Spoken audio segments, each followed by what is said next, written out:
নমস্কার, 24 নিউজে আপনাদের স্বাগত। প্রিয় দর্শক মণ্ডলী, 1 ডিসেম্বর ওয়ার্ল্ড এইডস ডে, সেই বিষয়টিকে সামনে রেখে আজকে আমাদের সঙ্গে আছেন ডক্টর অর্পণ মিত্র, মেডিসিন স্পেশালিস্ট। অর্ণব, আপনাকে স্বাগত। যে বিষয়টি আমরা আজকে আলোচনা করব, যে আমরা জানি যে 1 ডিসেম্বর ওয়ার্ল্ড এইডস ডে, সেই বিষয়টিকে সামনে রেখে আজকে আমাদের এই আলোচনা।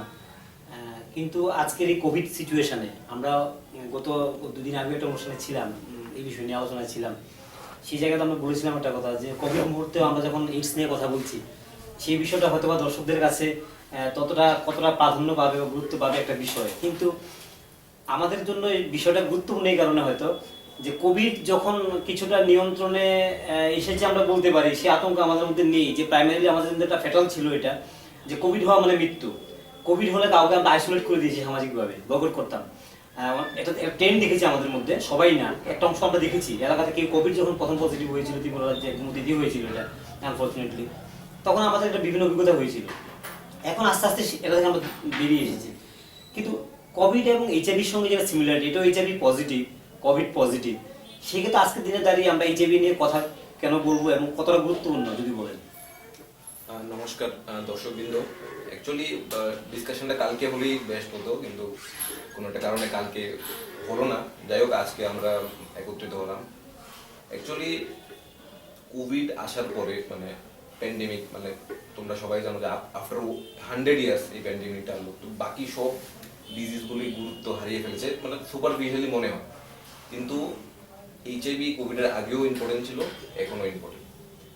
কোভিড আসার আগে মডার্ন প্যান্ডেমিক মানে যেটা ওয়ার্ল্ড ওয়াইড ডিজিজ, এই ওয়ার্ডটার তকমা কিন্তু এইচআইভির হাতেই ছিল। এইচআইভিকেই মডার্ন প্যান্ডেমিক বলা হয়। কোভিড আসার পরে এখন লেটেস্ট প্যান্ডেমিক হলো কোভিড। তো কোভিড আসুক, কোভিড হয়তো বা চলেও যাবে আর 1 বছরের মধ্যে, কিন্তু এইচআইভি আছে এবং থাকবে, অনেক বছর থাকবে। তাই এইচআইভির গুরুত্ব কোনোদিনই কম হবে না। তাহলে আমরা সেই বিষয়টাকে, যেটা আমরা দেখলাম যে বছর থিমও হচ্ছে যে এইচআইভি অথবা এইডস, মানে এন্ডিং এপিডেমিক, এই বিষয়টাকে গুরুত্ব দেওয়া হচ্ছে, থিম হিসেবে রাখা হয়েছে। তাহলে আজকে আমাদের ত্রিপুরার মতো রাজ্যে দাঁড়িয়ে, আমরা যেহেতু ত্রিপুরাতে, আমরা উদয়পুরের মতো জায়গায় বসে কথা বলছি, ত্রিপুরার মতো জায়গাতেও সেটা 2000-এর মতো কিন্তু কাছাকাছি লাস্ট যে গণনা হয়েছে, সেখানে আমাদের কিছু বিলো 2000 আছে। সেটা বর্তমান স্ট্যাটাস যেটা আমরা এই আপডেটটা আমরা বলতে পারছি না এই মুহূর্তে, কিন্তু প্রায় 2000-এর কাছাকাছি। গুমতির মধ্যেও আছে প্রায় 177 বা 87 জনের মতো। সেই জায়গায় দাঁড়িয়ে যদি এইচআইভি পজিটিভ থেকে যদি এইডস মানে কি, সেটাতে ট্রিটমেন্টের পর্যায়ে চলে যাওয়া এবং সেখানে সচেতন হয়েও থাকার কোনো সুযোগ নেই। তাহলে সাধারণ লোকরা তারা কিভাবে তারা সচেতন থাকবে, কিভাবে এই ডিজিজটা থেকে দূরে থাকতে পারে, যদি বলেন। জাস্ট একটু ইন্ট্রোডাকশন আমি দিয়ে দিই। মানে এইচআইভি এইডস দুইটা শব্দই মানে প্রায় একসাথে ব্যবহার করা হয়। তো এইচআইভি আর এইডস মানে জিনিসটা কি? কেউ যদি এইচআইভিতে আক্রান্ত হয় মানে এইচআইভি পজিটিভ। এখন এই কোনো একটা পেশেন্ট যখন আক্রান্ত হয়, তার 4টা স্টেজ আছে। প্রথম স্টেজ মানে এই অ্যাসিম্পটোমেটিক, কোনো সমস্যা নেই, হয়তো বা ইনসিডেন্টালি কোনো ব্লাড টেস্ট করতে গিয়ে ধরা পড়লো, এটা স্টেজ 1। স্টেজ 2 মানে weight loss, chronic diarrhoea, fever, stage 2।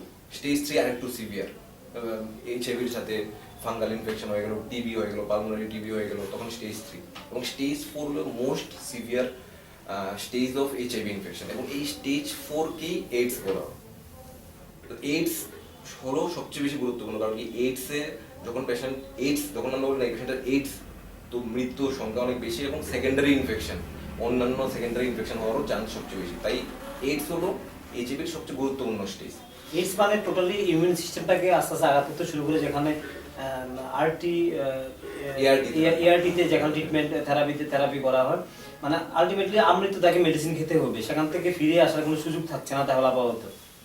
এখন অব্দি মানে কথা আছে, once HIV positive is life time HIV positive. মানে কেউ যদি একবার এইচআইভি পজিটিভ হয়, পজিটিভ সারা জীবন থাকবে। তো এই পিকুলারিটি কেন, মানে অনেকেরই জানার যে ইচ্ছা, মানে কেন এই এইচআইভি কখনো মানে কিউরেবল না। তো এইচআইভি ভাইরাসটা একটা প্রচন্ড পিকুলিয়ার, অনলি সিঙ্গেল ভাইরাস যে এমন পিকুলিয়ার আচরণ করে। যে কোনো ভাইরাস, তোমার যেমন কোভিড, আমরা আশা করছি নেক্সট সপ্তাহের মধ্যে ভ্যাকসিন এসে পড়বে। কোভিড আরএনএ ভাইরাস এবং এইচআইভিও কিন্তু আরএনএ ভাইরাস। তাহলে কেন এইচআইভি প্রথম ডায়াগনোজ হয়েছে 1980-তে। 1980 সালে কিন্তু প্রাথমিক যে এটা ছিল ডে বাই ডে যখন এটা বিস্তৃতি করেছে 19 ও 02 তে আমরা প্রথম এটার কথা মানে আমরা 100 দেখেছি বছর করেছি, আগে। কিন্তু পরবর্তী 80 পরে যেটা 80 88 থেকে documented হয়েছে। ওয়ার্ল্ড এইডস ডে যেটা পালন করা হলো 88 থেকে, কিন্তু সেই জায়গায় দাঁড়িয়ে এত বছর হয়ে গেছে এখানে ভ্যাকসিন গুলো আসেনি। এটা জাস্ট আমি এই ব্যাপারে একটু বলে দিই কেন ভ্যাকসিন আসেনি, এবং টু বি ফ্র্যাঙ্ক ভ্যাকসিন হয়তো বা কোনোদিন আসবেও না। কারণ কি এইচআইভি ভাইরাসটা প্রচন্ড পিকুলিয়ার। কোভিড বা ইনফ্লুয়েঞ্জা ভাইরাস সব কিন্তু আরএনএ ভাইরাস, ইভেন এইচআইভিও আরএনএ ভাইরাস। কিন্তু এইচআইভি ভাইরাসের পিকুলারিটি হলো এইচআইভি ভাইরাস যখন শরীরের মধ্যে ঢুকে এই ভাইরাসটা আরএনএ থেকে সেলের মধ্যে গিয়ে ডিএনএ ভাইরাসে কনভার্ট হয়ে যায়, এবং এই ডিএনএ ভাইরাসটা আমাদের সব সেলের মধ্যে কোষের মধ্যে ডিএনএ থাকে, সব সেলের মধ্যে ডিএনএ, আমাদের প্রত্যেকটা সেলের মধ্যে ডিএনএ আছে, এবং এইচআইভি জিনের মধ্যে প্রবেশ ঢুকে আছে direct। এইচআইভি ডিএনএটা আমাদের সেলের ডিএনএর সাথে মিশে প্রো ভাইটাল ডিএনএ আরেকটা ডিএনএ তৈরি করবে। তুমি পসিবলি না একটা ভ্যাকসিন আবিষ্কার করো প্রচুর, মানে যদি এখন অব্দি বলি কোভিডকে যদি আমি এক্সক্লুড করি, কোনো ডিজিজের উপর যদি সবচেয়ে বেশি রিসার্চ হয় হলো এইচআইভি, এখন অব্দি কোনো ভ্যাকসিন আবিষ্কার হলো না, এবং টু বি ফ্র্যাঙ্ক আবিষ্কার হওয়ার চান্সও নেই। Once HIV positive is life time HIV positive. তাহলে আজকের দিনে আমরা দর্শক বন্ধুরা যারা আমাদের অনুষ্ঠান দেখছেন, আমরা কথা বলতে পারি আজকের সময়ে যখন আমরা কোভিড নিয়ে অনেক বেশি কথা বলছি, অবশ্যই কোভিড ফ্যাটাল এবং কোমরবিলিটি থাকলে সেটা অনেক বেশি প্রচন্ড মারাত্মক আকার ধারণ করছে এবং মৃত্যু সংখ্যা ত্রিপুরার যে কম নয়। সেই জায়গায় দাঁড়িয়ে আমরা যখন কোভিড নিয়ে চিন্তিত, এইচআইভি ব্যাপারটা আমাদেরকে হয়তো ভুলে গেলে চলবে না, কারণ আমাদের রাজ্য প্রায় 2000 এর কাছাকাছি কিন্তু এইচআইভি পজিটিভ এবং এইডস মিলে কিন্তু আছে। তো তাহলে আমাদের আশেপাশে মানে যারাই আছেন সবটা হয়তো বা যারা এইচআইভি পজিটিভ রোগী আছেন সেটা কিন্তু পরিষ্কার নয়, কারণ কোভিডকে আমরা দেখেছি প্রথম স্টেজে মানুষ তাদেরকে সোশ্যালি আইসোলেট করা হতো, যেভাবে এইচআইভিকে আমরা বলি স্পর্শের মাধ্যমে হয় না, হ্যাঁ, যারা সুই সিরিঞ্জের মাধ্যমে বা এই যে মানে ড্রাগ এডিকশন যারা সুইচ ব্যবহার করছে বা অবৈধ যৌন সম্পর্ক বা কন্ডম ছাড়া যারা যৌন সঙ্গম করছেন তাদের ক্ষেত্রে ঝুঁকি থাকছে। কিন্তু একটা বিষয় তো ঠিক যে কোভিড ক্ষেত্রে এখন যেহেতু আমরা একটা ভালো একটা পজিটিভ দিক দেখছি আমরা, যে ভ্যাকসিন হয়তো আমরা পেতে যাচ্ছি, কিন্তু এত বছরের পরেও যদি আমরা 1980ও ধরি তাহলে আজকে 40 বছর অতিক্রান্ত হওয়ার পরে কিন্তু আমরা ভ্যাকসিন নিয়ে ভাবতে পারছি না। এখন এটাকে ওয়ান কাইন্ড অফ মানে কি প্যাটার্ন ফেলে রেখে দেওয়া হয়েছে যে ভ্যাকসিনটা হয়তো বা আর সম্ভব না, এমন একটা অবস্থায় পৌঁছে গেছি আমরা। তবে সেই জায়গায় দাঁড়িয়ে আমরা কি বলবেন দর্শকদের জন্য? অ্যাকচুয়ালি আমি এটা বলতে চাই যে দাদা বললো ত্রিপুরাতে অলমোস্ট 2000 ডকুমেন্টেড কাছাকাছি কিন্তু এটা হলো just tip of iceberg, very common word tip of iceberg, মানে একটা জাস্ট 1/10 উপরে থাকে আর 9/10 পার্ট জলের নিচে থাকে, যেটা আমরা দেখি না। এইচআইভির ব্যাপারটাও সেম, কারণ কি এইচআইভি এখন একটা সোশ্যাল স্টিগমা, কিন্তু এইচআইভি 30-40 ইয়ার্স ধরে এইচআইভি আছে, কিন্তু এখন একটা সোশ্যাল স্টিগমা। এখনো আমার কাছে যখন পেশেন্ট আসে ওয়েট লস নিয়ে বা ক্রনিক ডায়রিয়া, আমি যেই মুহূর্তে এইচআইভি টেস্টটা করাও গায়েব, পেশেন্ট আসবেই না, করতে চায় না, মানে এটা একটা সোশ্যাল স্টিগমা। তাই অ্যাওয়ারনেস খুব দরকার। কেন অ্যাওয়ারনেস দরকার? প্রত্যেকটা ডিজিজের জন্য অ্যাওয়ারনেস দরকার। যেমন কোভিড নিয়ে সবখানে জানি আমরা মাস্ক পরা দরকার, হ্যান্ড ওয়াশ করা দরকার, ডিস্টেন্স মেনটেন করা দরকার, তারপরেও কিন্তু কোভিড হয়ে যায়। তারপরে কিন্তু তুমি কোভিড থেকে মানে যেটা আমরা প্রথম দিকে বলছিলাম যে এইচআইভি থেকে মারাত্মক, যেহেতু এইচআইভি কিন্তু আপনার স্পর্শ করলে হয় না, বাতাসে ভাসে না ভাইরাসটা, কিন্তু কোভিড এর যে কোভিড-19 সে ভাইরাসটা কিন্তু বাতাসে ফ্লোট করছে, স্নেজিং এর ফলে হচ্ছে, এটা মারাত্মক ধরা হয়েছিল যে এইচআইভি নিয়ে আমরা দিন কথা বলছিলাম, কিন্তু দেখা গেছে কোভিডটা আরো বেশি ফ্যাটাল, মারাত্মক এটা আরো। তো সেই জায়গায় দাঁড়িয়ে আজকের দিনে যখন আমরা দেখছি যে না ধীরে ধীরে কিন্তু মানুষ সচেতন হয়ে চলছে এবং কোভিডের ভ্যাকসিনের কথা আমরা ভাবতে শুরু করেছি, তারপরে আমরা একটা জিনিস দেখেছি কি যে যাদের অন্যান্য উপসর্গ আছে তাদের জন্য এটা মারাত্মক ধারণ করেছে, এবং যাদের ইমিউন সিস্টেমটা ভালো তাদের জন্য কোভিডটা বেশি একটা ইয়ে রাখেনি, ঝুঁকিতে থাকেনি। কিন্তু এই জায়গাতে ইমিউন সিস্টেমটা কথা যখন আমরা বলি তখন এইচআইভি তো প্রথম ইমিউন সিস্টেমটাকে ধাক্কা দেয়। তো সেই জায়গায় দাঁড়িয়ে আমরা এখন কি করতে পারি? কেন মানে এইচআইভিটা ইম্পর্টেন্ট, মানে কোভিড অবভিয়াসলি এখন তো প্যান্ডেমিক, কোভিডের ব্যাপারে সবচেয়ে বেশি চর্চা হচ্ছে। এইচআইভি হলো এমন একটা ডিজিজ, আমি যদি চাই যে আমার এইচআইভি হবে না তাহলে হবে না, কেউ যদি চায় যে আমার এইচআইভি হবে না তো হবে না। কিন্তু কোভিড কিন্তু এমন কোভিড তুমি কন্ট্রোল করতে পারবে না। এখন হয়তো আমরা হেলদি আছি, এখান থেকেও হতে পারে। ইভেন তোমরা জানো রাষ্ট্রপতি, প্রধানমন্ত্রী তারাও এফেক্টেড হচ্ছে। কিন্তু এইচআইভি হলো এমন একটা ডিজিজ যেটা ফুললি প্রিভেন্টেবল।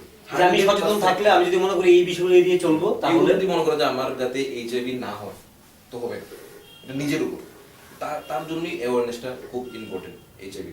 আমাদের রাজ্যে এখন বর্তমান সময়ে এই অবস্থা দাঁড়িয়ে আমরা দেখছি এই বছর মুখ্যমন্ত্রীও প্রচন্ড গুরুত্ব দিয়েছেন, উনি স্বাস্থ্য প্রতিমন্ত্রীও বিজেপি নিয়ে অনেক কথা বলেছেন। সেই জায়গায় দাঁড়িয়ে আমাদের রাজ্যে এখন কিভাবে মানে কাজটা চলছে যে যাতে সংখ্যাটা মানে ইনক্রিজ না হয়, আমাদের যেখানে আছে যাতে একটা মধ্যে আটকে রাখতে পারি আমরা, স্প্রেড না হয়।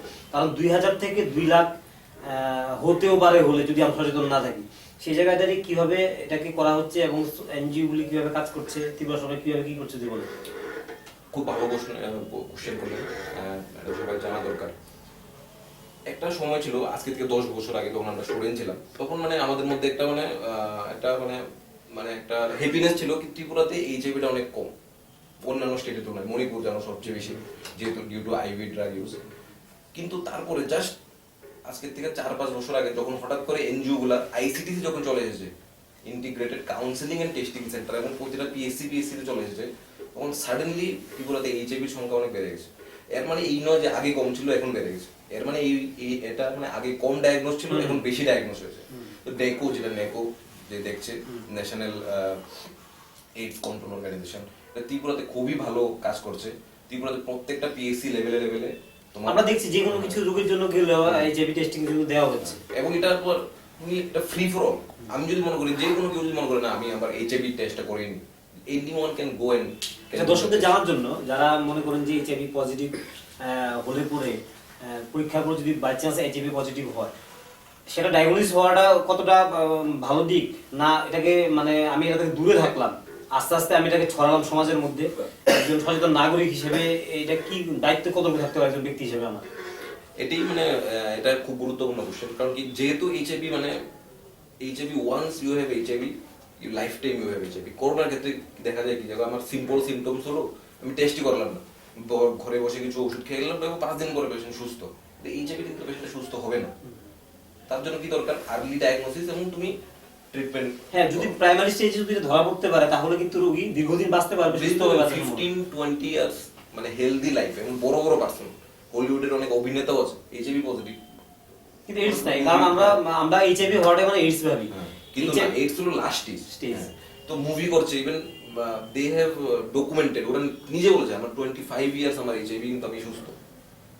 তো তার জন্য তোমার এই স্টিগমাটা দূর করতে হবে। এবং এখানে তোমার যে প্রাইভেসিটা, গভর্নমেন্ট এই প্রাইভেসির জিনিসটা খুব ভালো খেয়াল রেখেছে। ইভেন অনলি স্পাউস, শুধু ওয়াইফ বা হাজবেন্ড ছাড়া, ইভেন ব্রাদার, প্যারেন্টস, ওরাও এইচআইভি রিপোর্ট ওরা গভর্নমেন্ট দেয় না। সাপোজ কোনো একটা পেশেন্ট ভর্তি হলো, ব্লাড নিয়ে জমা দিল, এইচআইভি পজিটিভ, যদি মা রিপোর্ট আনতে যায় গভর্নমেন্ট দেবে না, পেশেন্টকে আসতে হবে। সো গভর্নমেন্ট এই জিনিসটা খুব ভালো দেখছে, যে প্রাইভেসি জিনিসটা। এবং আরেকটা জিনিস ভালো হলো, প্রাইভেট থেকে ওষুধ পাওয়া যায়। যেমন করোনার ক্ষেত্রে কি হচ্ছে, দোকানে গিয়ে একটু ওষুধ দাও, খেয়ে 5 দিন। আচ্ছা, এই যে প্রাইভেসি, এটার ক্ষেত্রে কি এটা ইজ নট ডাইলেমা যে যখন আপনি এটাকে হিট করে পাবলিক থেকে যখন এটাকে লুকিয়ে রাখা হচ্ছে, গভর্নমেন্ট জানছে, অবশ্যই ওই লোকের একটা ব্যক্তিগত একটা জীবন এবং সামাজিক জীবন, তার একটা প্রেশার থাকে, না হলে হীনমন্যতা বুঝে আসবে।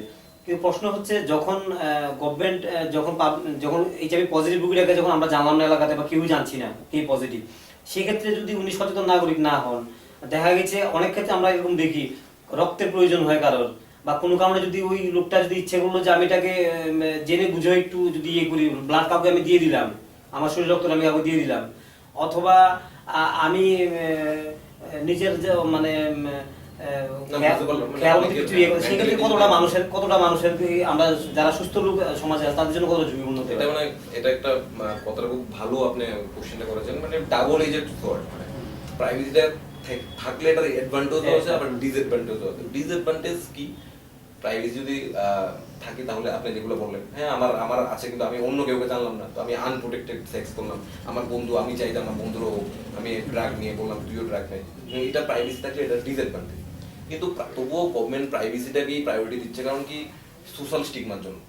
দেখা গেছে হয়তো এই পাড়াতে যদি এই সবাই যদি জানে, যেমন করোনাতে কি হচ্ছে, প্রত্যেকদিন বিকালবেলা আপডেট এসে পড়ছে, আমার মোবাইলে এসে পড়ে যে এই জনগুলো পজিটিভ, ঠিক আছে, এখন কোনো স্টিগমা নেই।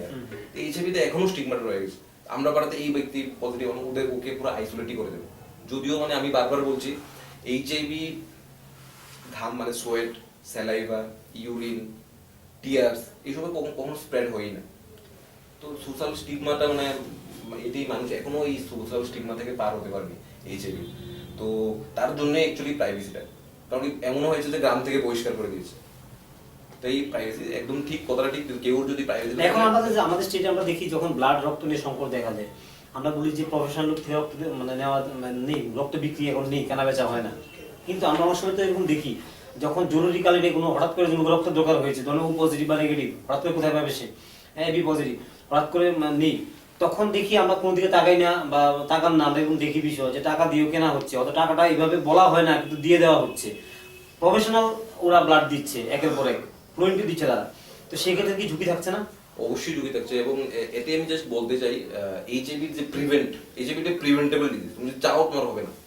তো এখানে যদি 3-4টা ইম্পর্টেন্ট মানে প্রিভেন্ট করার যে ইম্পর্টেন্ট উপায়, এর মধ্যে একটা ইম্পর্টেন্ট উপায় হলো সেটা ব্লাড রেস্ট্রিক্টেড ব্লাড ট্রান্সফিউশন। এখন এখানে কি হয়, মানে একটু ব্লাড কমলো, তো ডাক্তারবাবু বলে দিল ব্লাড কম, হাসপাতালে গিয়ে 3 ইউনিট ব্লাড 4 ইউনিট ব্লাড নিয়ে মানে খুশি, 3 ইউনিট ব্লাড চড়িয়েছে। ব্লাড ট্রান্সফিউশন আমি আমাকে বলে দিই যেমন আনপ্রোটেক্টেড সেক্স, যদি আমি মানে ডাটা বলি আপনাকে জাস্ট ফর কাইন্ড ইনফরমেশন, যদি সাপোজ কোনো এইচআইভি পজিটিভ মহিলা এর সাথে কোনো একটা নর্মাল পার্সন যদি আনপ্রোটেক্টেড সেক্স করে, অনলি এইচআইভি ট্রান্সমিশনের চান্স 0.1%, 0.1 মানে 1000 বারে একবার চান্স। আর যদি এইচআইভি পজিটিভ ব্লাড ট্রান্সফিউজ করা হয় তাহলে 90% চান্স ওর এইচআইভি হবে। তো আপনি ঠিক বলেছেন, যদিও আপনি জাস্ট বলে রাখি যে কোনো ব্লাড ট্রান্সফিউজ করার আগে সব সময় এটা রুল যে এইচআইভি টেস্ট করা হয়, HIV hepatitis B C test করা হয়, কিন্তু ইন যে উইন্ডো পিরিয়ডটা, যে প্রথম যেমন আমার আজকে যদি এইচআইভি আমার সংক্রমণ হলো, আমার কিন্তু টেস্টটা পজিটিভ আসবে 3 মাস পরে, অ্যান্টিবডি প্রডিউস হবে, এটাকে বলে উইন্ডো পিরিয়ড। আমার যদি আজকে আমি পজিটিভ, আমার শরীরের মধ্যে এইচআইভি সংক্রমণ হলো, আমি 2 সপ্তাহ পরে যদি আমি ব্লাড গিয়ে ডোনেট করি, তো ওরা তো টেস্ট করবে, টেস্টে নেগেটিভ, কিন্তু আমার ব্লাডে কিন্তু এইচআইভি জীবাণু আছে, এটা যখন ট্রান্সফিউজ করবে তখন এইচআইভি হওয়ার চান্স বেশি। তাই রেস্ট্রিক্টেড ব্লাড ট্রান্সফিউশন মানে তুমি কারণ দেখো কি কারণে ব্লাড ফল করছে, ওই কারণকে ট্রিট করো। ডক্টরের সঙ্গে ভালো করে কনসাল্ট করে। এখানে মানে এই এখানে ট্রেন্ডটা মানে এমন, মানে এখানে না সবখানে এমন যে মানে অনেক কারণ আছে ব্লাড কম হওয়ার, যেমন আয়রন, ত্রিপুরা ইন্ডিয়ার মধ্যে most common cause iron deficiency. Iron কমলো, ব্লাড কমে গেলো, কোনো ডাক্তারবাবু বলে দিয়েছে ব্লাড লাগবে, হাসপাতালে গেলো ধুমধাম 3 ইউনিট 4 ইউনিট ব্লাড, খুশি, এখন সুস্থ, চলে যাবে বাড়িতে। তো এই যে আননেসেসারি ব্লাড ট্রান্সফিউশন, এই জায়গায় তুমি কি করা দরকার, তুমি কজ দেখো, আয়রনের জন্য কমছে, তুমি আয়রন থেরাপি দাও। এবং এটাও আজকের দিনে ওয়ান অফ দ্য বার্ডেন। এবং not only HIV, hepatitis B এবং সিও আমরা অনেক পরিচিত, আমরা অনেক পেশেন্টই আছে ব্লাড ট্রান্সফিউজ করার পরে hepatitis B positive, HIV positive. যারা হাই এনার্জি আছে তাদের জন্য তো ব্লাড, তারা ব্লাড দিতে পারে না, মানে এগুলা মানে কি, যেমন নেকো গাইডলাইন, যেটা national AIDS control organisation guideline আছে, এই গাইডলাইন আছে তুমি যদি একবার ব্লাড দাও তো তুমি 3 মান্থে তুমি আবার ব্লাড দিতে পারবে না। তো কার কথা কে শোনে, জানো তুমি তো জানো ভালো যে বিজনেস চলছে। আমি যেহেতু আমি পয়সা পাবো, আমি 2 সপ্তাহ আগে ব্লাড দিলাম, বলবি না আমি আবার ব্লাড দিচ্ছি। আমরা এটার জন্য তো একটা বিষয় যে আগে যে মানে যেভাবে রক্তদান শিবির হওয়া দরকার বা আমরা যুবকরা যেভাবে এগিয়ে আসা উচিত রক্ত ব্লাড ডোনেশনের জন্য বিভিন্ন ক্লাবগুলি, এক্ষেত্রে আমাদের একটা কিছুটা ত্রুটি আমাদের রয়েছে সোসাইটির, আমাদের নিজস্ব একটা যে আমাদের যে একটা দায়িত্ব সেটাও আমরা হয়তো করতে পারছি না, যার জন্য হয়তো বা ওই লোকগুলি সেই সুবিধাটা নিচ্ছে, আর মানুষও হয়তো ব্যাগ আদায় করে তখন বাধ্য হচ্ছে, কারণ জীবন যখন বাঁচানো সবচেয়ে বেশি জরুরি হয়ে পড়ে তখন ওই বিষয়গুলি গণ হয়ে যায়। কিন্তু আমরা এই জায়গাতে শুরু একটা কথা বলতে চাই যে আমরা যখন ছোট ছিলাম তখন দেখেছিলাম ত্রিপুরা যে 1-2 এইচআইভি পজিটিভ আমরা পড়তাম শুনতাম, এই জায়গাতে দেখতে দেখতে দেখতে 1800, 1900, 2000 কাছাকাছি এসে বসছে, 2000। সেই জায়গায় দাঁড়িয়ে এখন কিভাবে মানে এনজিও গুলি কিভাবে প্রত্যেক কতটুকু কাজ করছে, অনেক সময় প্রশ্ন শুনি, অনেক সময় এগুলি নিয়ে অনেক বিতর্ক হয় যে এনজিও গুলি যত দায়িত্ব দেওয়া হয় তারা ততটা করে না, ততটা প্রকাশিত হয়। হ্যাঁ, এই বিষয়গুলি কিভাবে আমরা যাতে এটা 2000 থেকে ক্রস করতে না পারে, যত সম্ভব এটাকে আমরা লিমিটেড রাখতে পারি, সেক্ষেত্রে আমাদের আরো বেশি কি কতটুকু কি করা দরকার? এটাই আমি বলছিলাম যে আপনি যেমন বললেন কি আমি ছোট থাকতে শুনেছি কি 3-4টা কেস, এটাই আমি বলতে চাই তখন 3-4টা কেস ছিল না, ছিল তত সংখ্যকই কেস, কিন্তু ওই ডায়াগনোস হয় না, তার জন্য মানে সংখ্যাটা কম ছিল। এখন ডায়াগনোস হচ্ছে তাই সংখ্যাটা বাড়ছে। তো যেটা আমি বলতে চাই কেন ডায়াগনোসিস দরকার, এবং জাস্ট আমি এই প্রসঙ্গে জাস্ট ইন্ডিয়া গভর্নমেন্টের লেটেস্ট যে স্ট্র্যাটেজি 90-90-90, এটা হলো ইন্ডিয়ান গভর্নমেন্টের লেটেস্ট স্ট্র্যাটেজি 2018 এসেছে। এটা মানে কি, তার মানে হলো 90-90-90 মানে যতজন এইচআইভি পেশেন্ট আছে যাতে অ্যাটলিস্ট 90% ডায়াগনোসড থাকে, মানে 100 জন থাকে যাতে 90 জন যাতে ডায়াগনোস থাকে। তারপরে সেকেন্ড 90 কি, ডায়াগনোস কি যে 90% মানুষ যাতে ট্রিটমেন্ট করে, এবং থার্ড 90 কি, যারা ট্রিটমেন্ট করছে তারা 90% যাতে ভালো থাকে। কেন আর্লি ডায়াগনোসিস এবং ট্রিটমেন্ট দরকার? গভর্নমেন্ট ফ্রিতে ওষুধ দিচ্ছে, এইচআইভি ফ্রি ওষুধ, একটা করে ট্যাবলেট খাবে এবং 3টা ওষুধের কম্বিনেশন আছে, ফ্রিতে ওষুধ দিচ্ছে।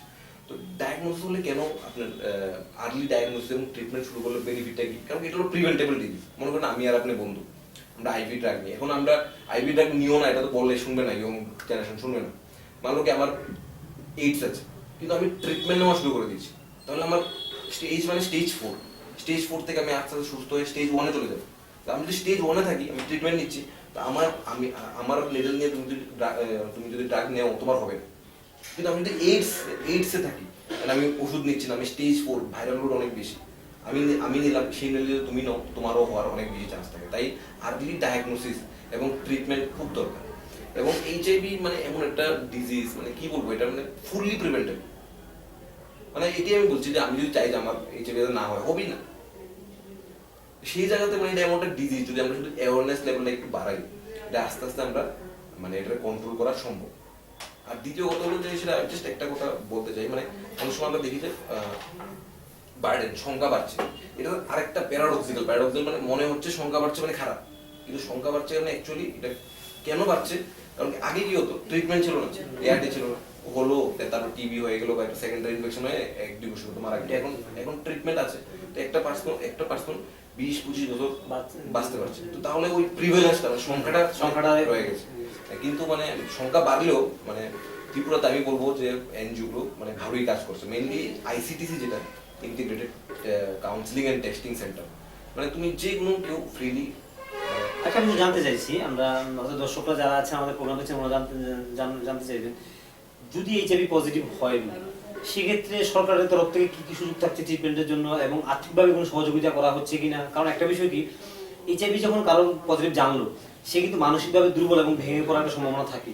সেক্ষেত্রে রুটি রোজগারের প্রশ্নে এবং শরীরকে ঠিক রাখার জন্য সব দিক দেখে গভর্নমেন্ট কি ধরনের সুযোগ সুবিধা দিয়েছে?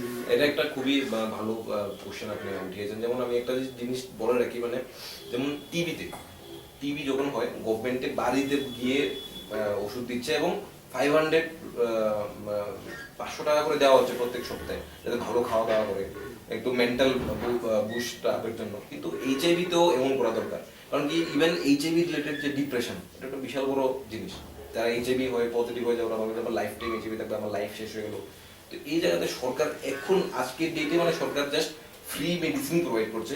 বাকি যে আর্থিক সহায়তাটা এখনো এটা শুরু হয়নি, কিন্তু এটা খুবই ভালো কোশ্চেন। আমি জাস্ট এই নিউজ চ্যানেলের মাধ্যমে আমি বলতে চাই, যদি মানে সম্ভব হয়, যদি গভর্নমেন্টে জাস্ট কিছুটা আর্থিক সাহায্য যদি করে ফ্রি ওষুধের সাথে সাথে, তাহলে মানে অনেক উপকার হবে। অ্যাটলিস্ট রোগীর যে ডিপ্রেশনটা, এটা অনেকাংশে কম হয়ে যাবে। তাহলে দর্শক বন্ধুরা, আমরা যে বিষয়টা নিয়ে আলোচনা করলাম এবং যে বিষয়টা উঠে আসলো, ডক্টর বাবু বললেন যে আসলে আমরা দেখেছি যখন কোভিড সিচুয়েশনও, যখন কোভিড পজিটিভ কোনো রোগী পাওয়া যেত, মানসিকভাবে একটা প্রচন্ড একটা হ্যামার, মানে দুর্বল হয়ে যেত, মানসিকভাবে ভেঙে পড়ার মতো অবস্থা। কিন্তু এখন সেই জায়গাটাতে নেই। কিন্তু এইচআইভির ক্ষেত্রে কিন্তু একই অবস্থায় আমরা আছি। যদি এইচআইভি পজিটিভ কোনো পাওয়া যায়, মানে ডিটেক্ট হয়, সেক্ষেত্রে কিন্তু ওই লোকটা মানসিকভাবে অনেকটা ভেঙে পড়ার একটা সম্ভাবনা, এবং সেক্ষেত্রে ট্রিটমেন্ট মানে যেটা মেডিসিন কিন্তু খুব কস্টলি, সেটা কিন্তু গভর্নমেন্ট দিচ্ছে, কস্টলি মেডিসিন কিন্তু সেটা কিন্তু দিচ্ছে গভর্নমেন্ট ফ্রিতে। সেই সঙ্গে যদি যারা পজিটিভ রিজেক্ট হচ্ছেন তাদের জন্য যদি গভর্নমেন্ট একটু বেটার কিছু ভাবে, সেক্ষেত্রে অনেক বেশি ভালো হবে এবং পরিবার এবং ওই ব্যক্তির জন্য একটা লাভদায়ক হবে এবং সফলদায়ক হবে। এটা করা উচিত, যেহেতু সংখ্যাটা ততটা নয়, তাদের জন্য এটা কিছু করা যেতে পারে। তাহলে আমরা আজকের এই আলোচনার মধ্যে আমরা থাকছি এবং আশা করি এইচআইভি এইডস সম্বন্ধে যে বিষয়গুলি আমরা আলোচনা করলাম, কিছুটা অংশ হয়তো আমরা কভার করতে পেরেছি এবং সময় নির্দিষ্ট রয়েছে, সময় আমরা শেষের পথে। আমরা আলোচনা দীর্ঘায়িত করছি না, বিদায় নিচ্ছি। দেখতে থাকুন।